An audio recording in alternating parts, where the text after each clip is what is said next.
Narito ang tatlong makadiyos na paalala para sa mga taong mahilig mangialam sa buhay ng iba.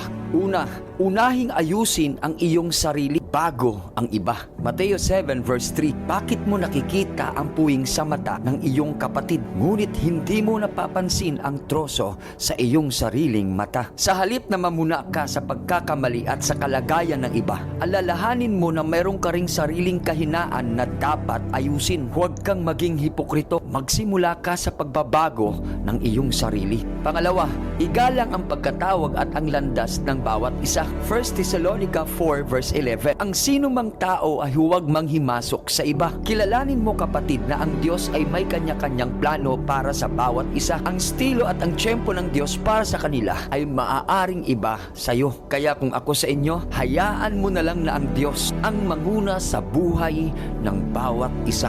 At pangatlo, maging instrumento ka sa pag-ibig. Santiago 4 verses 11 to 12, huwag kayong magsihatol. Ang namumuna sa kanyang kapatid ay namumuna sa kautusan. Sa halip na mangialam ka, ipagdasal mo ang iyong kapwa ng may pagmamahal, hindi yung huhusgahan mo ang kanilang desisyon. Tandaan mo ito kapatid, ang tunay na malasakit ay nagsisimula sa panalangin. Ito'y nagpapatuloy na mayroong paggalang at nagwawakas sa pagtitiwala sa mga plano ng Diyos sa bawat isa.